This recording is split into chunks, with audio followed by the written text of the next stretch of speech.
This is what I looked like just 6 months ago, and here are some of my more recent pictures.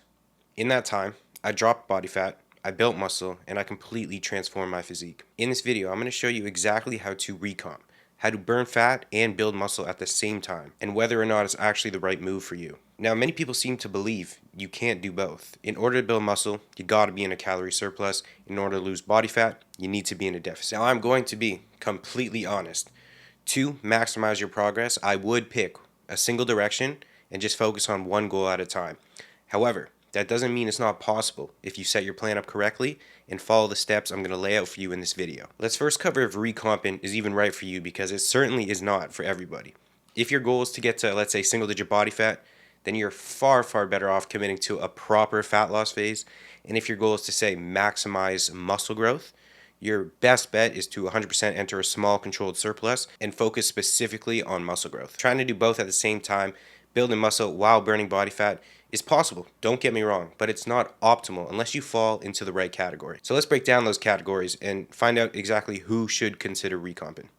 First, if you're a complete beginner, you've never taken your training seriously, your diet's been all over the place, you're just waking up, eating whatever in the fridge, you've never tracked your food or followed some sort of plan or structure, your sleep habits are garbage, you're waking up at whatever time you want, you're going to bed at whatever time you want.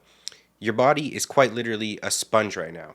And say, even if you just clean up a few things, you stay consistent, your physique will start to change quickly. Second, if you're coming back to training after quite a bit of time off, maybe you used to be in shape, but you fell off for a few months or potentially even years, a recomposition phase is extremely ideal for you, and muscle memory is very real. You can rebuild what you once had far faster than starting from scratch, and if you've gained some body fat in the process, you won't even need a surplus to regain that tissue. So your body can use that stored energy to support muscle gain while you lean out at the same time. The third person that should consider recomping is if you've never trained or eaten properly. This is your shot. Maybe you've been working out for a while, let's say, but without any real structure. You don't apply progressive overload. You got no type of structured training plan. You just show up to the gym.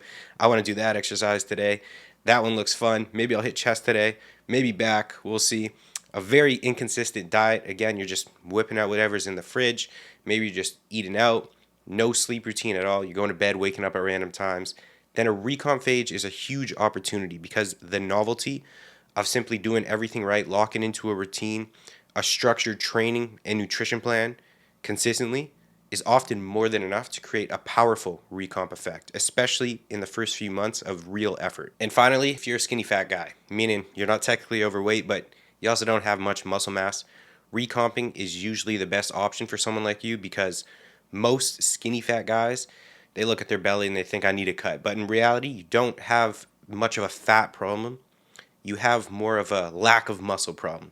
If you go in a deficit without fixing that first, you're just going to end up smaller, looking like a flatter version of yourself, and still look relatively the same. So if you fall into one of those categories, recomping is not only possible, it is quite literally the smartest move you can make. So now that you understand who it works for, I'm going to tell you exactly how to go about it to start making the best progress, starting with your training. First, we have to get something out of the way.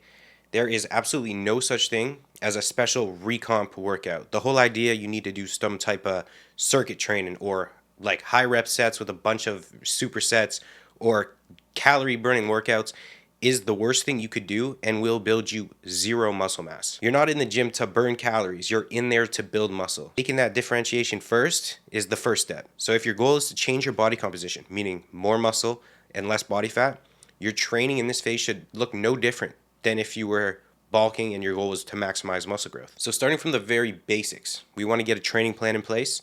And the mistake most people make is just showing up and winging it. Random exercises, no structure, and no progression, which will lead to suboptimal results. So instead, we're going to stick to a proper training plan. So you should be training 3 to 5 times per week, hitting each muscle group at least twice weekly, and then using a plan built around progressive overload, the king. You need progressive overload, and training in very close proximity or to failure. Now, one thing you do not need is excessive volume. In a recon phase, you want the minimum effective dose that lets you consistently progress your lifts. I want to say that again. You want the minimum effective dose that lets you consistently progress your lifts. We want to be training with enough volume to stimulate muscle growth without pushing beyond your recovery capacity, beyond what your nutrition, sleep, and stress levels can support. So your training volume in this phase, or sets per body part, should more look like 6 to maybe 15 sets at the high end per muscle group. And that number will depend on one, how hard and accurate you train. The harder you train and the more accurate you are, the less sets you need, kind of like throwing darts. And two, how well you manage your recovery outside of the gym. If your recovery is on point, you're going to be able to recover from more in the gym. It's as simple as that. And you can get 2 completely free training plans to choose from by clicking the first link in my description. It's part of my 30-day transformation email series, and it'll set you up for the best results from your training. So we're going to start on the lower end volume-wise, and if you're able to progress week after week, there's really no need to change anything. Progressive overload is king. So let's talk about what to do when it comes to the diet. And this is where most people completely mess up their recomp. They either eat too little and don't build any new muscle tissue, or eat too much and don't end up losing any body fat, and 6 to 12 months later did not achieve any sort of recomp effect. So first, you want to eat at either maintenance calories, or in my opinion the best approach would be a very slight deficit, so around a 250 to maybe 300 calories below your maintenance. This is going to give your body just enough energy to recover and grow while still allowing it to tap into stored fat. And you'll know if you're eating the right amount of calories if your body weight is trending down very slowly. So about 0.25 to half a pound per week for most people is the rate of loss you're looking for. Now, it's very important you stick to that rate of loss, because say you go faster, now we're in a dedicated cutting phase and we don't have enough food to fuel muscle growth. And if your weight is staying the same, this is a potential approach you could take, just staying at maintenance. However, you will not lose as much body fat and will have to spend longer in this phase, which in my opinion is not optimal for your progress long term. Second, and this is a complete non-negotiable, you need to hit your protein intake. So at least 1 gram per pound of body weight per day, because not only does protein preserve lean mass during a deficit, but it also provides the essential amino acids required for new muscle growth. Not to mention, it's also highly satiating, so it's going to help you stay full, and it has a high thermic effect of food, so you're going to be burning more calories just eating it. Third, structure your meals. What I'm not going to do is sit here and tell you that nutrient timing is some type of secret sauce that's going to 5x your gains, but I'm not going to sit here and say it doesn't matter at all, especially when you're trying to optimize both fat loss and muscle gain, and while you're in a calorie deficit, nutrient timing absolutely comes into play. So first, we're going to want to split your protein across the day. Very simply, 3 to 5 meals throughout the day to maximize muscle protein synthesis. We want to keep that elevated throughout the day. So that's exactly how you do that. We're going to want to time your carbs around your workout. So in your pre-workout meal for fuel, maybe you have an intra, which I'd highly recommend in this phase and will absolutely help you build more muscle during this phase. And we want carbs in our post-workout for recovery, which in my opinion should be your highest carbohydrate meal of the day, because we have a unique opportunity post-workout to uptake more carbohydrates. Now, I'd keep your fats moderate, even on the low end potentially, since we do want to prioritize carbohydrates because they will give us the most benefit toward building muscle and our performance.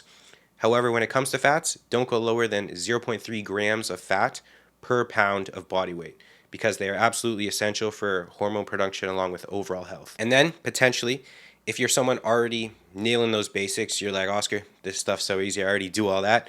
You can experiment with calorie cycling, which basically means alternating days of a small deficit with days of a slight surplus. So for example, this could look like you might eat 250 to 500 calories below maintenance on your rest days and 250 to 500 above on training days. And what this is going to do is give your body what it needs to perform and recover while still nudging fat loss across the total course of the week. You could also run this weekly, so you could have 5 low days, 2 high days, depending on your lifestyle and how lean you already are. But what I would do is I would make sure you nail the basics first. Then if you want to move on to calorie cycling or carbohydrate cycling, like having training day and rest day nutrition, absolutely do that. But what I do want you to take away is no, your nutrition doesn't have to be completely perfect, but it absolutely needs to be structured if you want to make the best results. I find most people fail at recomping because they eat based on how they feel or what's in the fridge, random meals, inconsistent macros, and no tracking. Let's say you're someone who just eats enough protein, you stay in that slight deficit or at maintenance and time your food intelligently like we went over, you're already pretty much 80% of the way there. Now, if you track your food diligently or you follow a meal plan, you optimize your pre, intra, and post-workout nutrition, now you're setting yourself up for the best results during this phase. The last thing you need to have dialed in to be able to recomp successfully is your recovery. Your ability to lose fat and build muscle, the two things we're trying to achieve, is quite literally dependent on how well you recover. So if you're one of those dudes that's like, yeah, recovery, you're up at 1 a.m., doom scrolling or some type of shit, if you have a very inconsistent sleep schedule, so you go to bed and you're waking up at random times, if you're exposing yourself to lots of blue light in the evening before bed, I'm going to be completely real. You can't expect great results from your recomp phase because our biggest recovery tool is sleep. It's literally the best natural performance enhancer out there. So, at a bare minimum, to see good results from this phase, to lose a substantial amount of body fat and gain a decent amount of muscle in, let's say, 6 to 12 months, the kind of changes to your physique you're aiming for because you're here watching this video, you need to at least lock in your sleep. And I'm not going to give you an elaborate routine to do that. So here are very few simple ways you can optimize your sleep that I think everyone can implement into their life, and there really is no excuse. The first is going to be your sleep and wake time. Go to bed and wake up at the same time at least 6 nights out of the week. Now, the more consistent you are with this, the better your sleep quality will be. The more growth hormone you're going to release, because it's tightly linked to your circadian rhythm, the more testosterone you will produce. So, at a bare minimum, that's step one. Very much in your control, and a routine will help you in every aspect of your life other than your physique transformation. The next thing to do is limit blue light a few hours before bed. Think of it like this, okay? We evolved for thousands of years only seeing bright light when it was daytime. So you seeing that blue light at 8 p.m., it confuses the shit out of your body and has it thinking it's daytime at, let's say, 8 to 10 o'clock at night. And why would it then produce melatonin, which is the hormone that helps you fall asleep? Why would it then lower cortisol so you're not feeling wired before bed? So get yourself some blue light glasses. If you don't want those, I completely understand. Then at least set a red light filter on all your devices in the accessibility settings, or you can set a automatic warm filter where your phone and computer will automatically change to warm at a certain time. So that is beyond easy to do. You could pause this video and do it right now, and I promise you it'll make a massive difference to the quality of your sleep. Then the last two things on the list you're going to do. One, eat your last meal at least 2 hours away from bed. And the next thing to do is make your room a bat cave. Okay, so dark, quiet, and cool. If you can do those things, I promise you, not only will you achieve the best muscle growth and fat loss outcomes, but your quality of life will change drastically. So you now have the complete blueprint. You now know exactly who recomposition works best for, if that person is you, how to train to maximize muscle growth, how to eat to fuel your performance while burning body fat, and now how to recover properly so your body can actually adapt from what you're doing training and nutrition wise. And I want to make clear this isn't just some random theory from a science textbook or whatever. If you follow what I just laid out, you will see quite the transformation in 6 to 12 months time, provided you show up and you execute at a high level, and most importantly, you're consistent. But knowing what to do is just step one. The real shift happens when you take action and stay consistent for long enough to actually see results. So if you're ready to lock this in and you want the full roadmap, training plans, your nutrition done for you, recovery tips, everything laid out step by step, I've recently put together a free 30-day transformation series that walks you through absolutely everything. It's the first link in the description. You'll get instant access to your nutrition done for you. The following day, you're going to get 2 full training plans to choose from, plus daily emails to level up your results and fast track your transformation. I'll see you in the next one. Peace.